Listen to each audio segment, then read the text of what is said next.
Assalamualaikum warahmatullahi wabarakatuh. Sekarang saya akan belajar tentang cara mengerjakan pengelolaan kinerja bagi guru yang ada di dalam platform Merdeka Mengajar. Langkah pertama tentu saja kita buka dulu PMM-nya.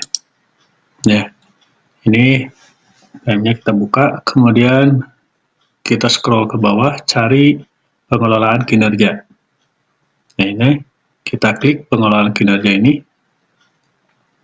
Sini ada pemberitahuan, ini hanya untuk memberitahu bahwa ini akan lebih bagus bila dikerjakan di laptop atau di komputer. Kita klik tetap di sini saja. Nah, langkah berikutnya, kita klik di sini ada yang namanya mulai. Sini adalah mulai perencanaan kerja. Kita klik mulai. Nah, kita cek dulu data kita. Apakah data kita sudah sesuai atau belum? Kita lihat, klik data sesuai. Nah, ini kita cek, kalau Bapak dan Ibu sudah sesuai, ya, kita klik yang data sudah benar. Kalau belum, kita klik cek yang ulang. Misal, kita klik cek yang ulang. Kita harus menghubungi operator, ya, untuk perbaikan data. Kita klik data yang sudah sesuai. Kemudian kita klik data sudah benar. Nah, kalau data sudah benar, kita akan masuk ke perencanaan kinerja kita. Di sini ada 4 bagian, yaitu praktek pembelajaran, pengembangan kompetensi, tugas tambahan, perilaku kerja, dan rangkuman. Kita mulai dari praktek pembelajaran. Yang pertama, sebelumnya kita lihat dulu kepada sini nih, ada rapor pendidikan satuan pendidikan Anda. Ini bisa diklik. Nah, ini adalah hasil rapornya. Ini misal untuk SMP Negeri 2 Padalarang. Jadi ada 3 dimensi, yaitu dimensi manajemen kelas, di sini kurang. Dimensi yang kedua yaitu dukungan fisiologis, sudah cukup. Kemudian dimensi yang ketiga yaitu metode pembelajaran, sini kurang. Jadi ini maksudnya untuk gambaran tentang sekolah kita, ya. Kemudian kalau sudah, kita klik sini saya mengerti. Oke. Nah, di sini ada rekomendasi apa yang harus kita kerjakan, ya, dalam perencanaan ini. Ada tentang manajemen kelas, tentang penerapan disiplin positif, tentang keteraturan suasana kelas. Ini rekomendasi tentang aktivitas interaktif, instruksi pembelajaran, instruksi yang adaptif, ya. Kalau Bapak dan Ibu ingin tahu yang lain, kita klik ini nih. Sini ada tampilkan indikator yang lain. Kita klik. Nah, kalau ini bukan rekomendasi. Nanti kalau ini sudah rekomendasi, sudah semuanya selesai, bisa dikerjakan, baru kita bisa ke sini, ya. Tapi kita lebih mengutamakan rekomendasi hasil dari rapor pendidikan satuan pendidikan. Oke. Nah, kalau sudah itu, kita klik pilih. Misal kita klik yang penerapan disiplin. Kita klik penerapan disiplin. Nah, ya. Jadi kita klik satu saja Bapak dan Ibu, ya. Satu saja. Ini untuk masa Januari sampai Juni 2024. Kalau sudah begitu, kita klik ke sini, ke pengembangan kompetensi. Kita klik pengembangan kompetensi.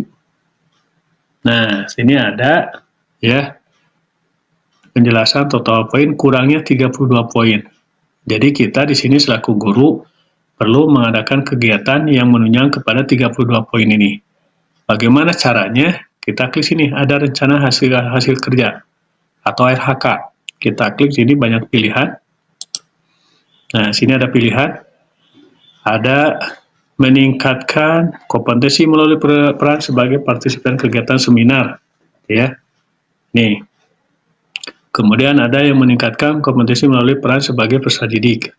Baca terus ke bawah, scroll ke bawah, ya. Kita cari mau yang mana. Sini dengan poin-poinnya.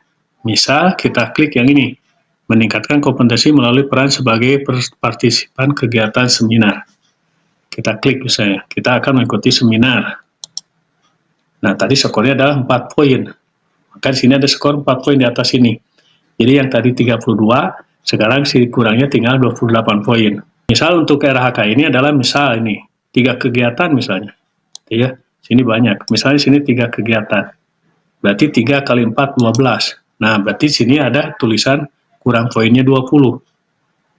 Nah, bagaimana caranya kurang poin 20?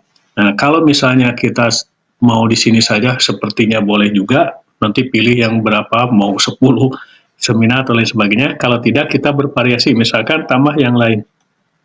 Sini ada tambah yang lain. Nah, RHK yang kedua.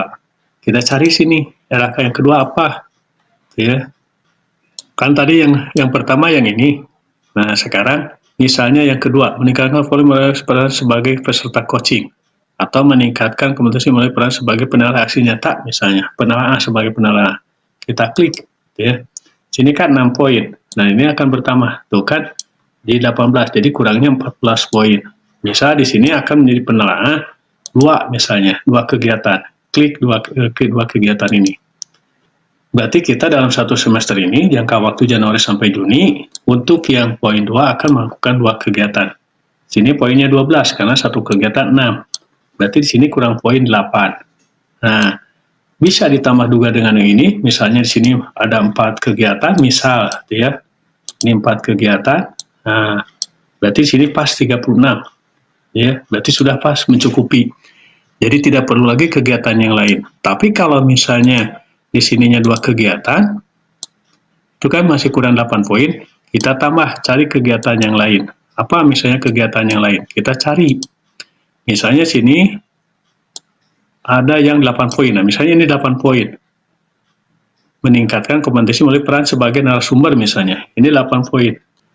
Klik ya yang meningkatkan kompetensi itu. Kemudian satu kegiatan misalnya. Berarti dalam satu semester jangka waktu ini hanya satu kegiatan untuk melakukan itu.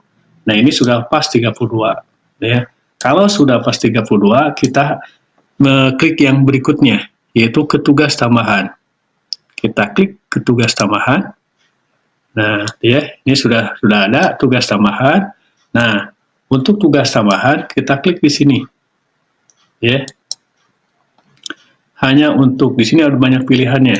Ya, sini kalau untuk hanya untuk SMP berarti SD tidak sini. Bapak dan Ibu bisa baca hanya untuk SMK, berarti guru SMP tidak. Sini cari terus cari kemana yang lainnya ya. Sesuai dengan tugas tambahan yang diberikan kepada kita. Mau jadi wali kelas, wakil kepala sekolah, kepala lab, dan lain sebagainya. Penilai kinerja, dan sebagainya. Ya. Nah, kalau tidak, kita tidak diberi tugas tambahan. Maka kita langsung klik ke perilaku kerja. Kita klik ke perilaku kerja. Nah, untuk yang perilaku kerja, yang pertama yaitu berorientasi pelayanan. Di sini ada apa perilaku yang paling ingin Anda fokuskan di tahun ini. Perilaku apa? Kita klik sini. Sini banyak pilihan, ya. Ada memahami kebutuhan peserta didik dan berusaha memenuhinya, bersifat ramah kepada peserta didik, melakukan perbaikan terus-menerus terhadap kompetensi dan perilaku kerja. Misalnya kita klik yang ini. Nah, nanti di sini ada pertanyaan berikutnya. Bagaimana Anda akan menerapkan perilaku tersebut dalam kehidupan sehari-hari? Kita klik sini. Nah, sini juga ada pilihan, ya, memperbaiki kualitas, menindaklanjuti setiap kritik, berupaya memperluas wawasan kualitas pelayanan. Misalnya kita klik yang sini, memperbaiki kualitas pelayanan. Maka itu yang akan kita kerjakan ya dalam waktu 1 tahun ini. Ya, untuk berorientasi kepada pelayanan, aspek berorientasi kepada pelayanan. 2 kegiatan ini nih, indikatornya melakukan perbaikan, kemudian perwujudannya memperbaiki kualitas layanan terus-menerus. Terus yang isi berikutnya yang kedua yaitu akuntabel, aspek akuntabel. Di sini ada apa perilaku yang paling ingin Anda fokuskan tahun ini, sama. Di sini ada pilihannya. Nanti Bapak dan Ibu baca, pilih mau yang mana yang akan dilakukan oleh kita. Ya, misalnya yang pertama. Kemudian kita pilih bagaimana Anda melakukan penerapan perilaku ini. Sama. Ini juga ada pilihannya. Apa yang akan dilakukannya? Misalnya melaksanakan kegiatan sesuai dengan ketentuan.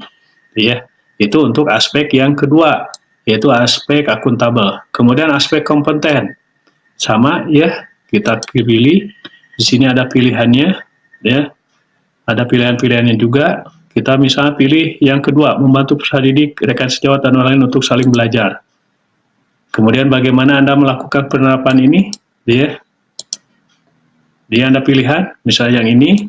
Nah, ini harus diisi sampai semuanya ke bawah, Bapak dan Ibu. Sampai tanda kerangkuman ini berubah, ya. Kalau tidak diisi, kita tidak akan masuk ke rangkuman. Misalnya kita isi langsung yang berikutnya, yaitu poin harmonis, ya. Nih, kita langsung sama Bapak dan Ibu ya. Sini kita pilih. Kemudian yang penerapannya, misalnya, ya. Kemudian aspek yang loyal. Sini ada memegang teguh, misal, ya. Kemudian bagaimana penerapannya? Sini juga pilih. Kemudian aspek adaptif, ya. Pilih ini misalnya. Ya, kemudian sini beradaptasi dengan dinamika. Kemudian aspek yang terakhir yaitu aspek kolaboratif, ya. Misalnya sini menggerakkan pemanfaatan sumber daya satuan pendidikan. Bagaimana penerapannya? Nah, ini mendorong peserta didik misalnya. Nah, kalau ini sudah diisi semuanya, ini langsung ke rangkuman. Ini sudah diisi oleh kita untuk perencanaan kinerja kita. Kemudian ke rangkuman, klik ke rangkuman. Nah, ini rangkuman kita, ya, yang tadi kita isi, ya. Ini rangkumannya dari rencana hasil kerja kita. Nah, dari rencana hasil kerja kita ini, kalau sudah diisi, kemudian kita lanjutkan ajukan. Nah, kita ajukan, misal, ya, kita ajukan. Ya. Nah, setelah diajukan nanti Bapak dan Ibu, kalau Bapak dan Ibu sudah mengajukan, akan muncul. Nah, kalau Bapak dan Ibu sudah mengajukan, tadi yang ini, yang klik ajukan, ya, klik ajukan, nanti kita tinggal menunggu saja. Sini ada tulisan, menunggu persetujuan atasan. Berarti kita tinggal menunggu persetujuan atasan. Kalau sudah menunggu persetujuan atasan, nanti kita tinggal melengkapi data-data atau dokumen-dokumen yang diperlukan. Itu Bapak dan Ibu, cara pengisian pengelolaan kinerja yang ada di dalam PMM. Semoga bermanfaat. Terima kasih. Wassalamualaikum warahmatullahi wabarakatuh.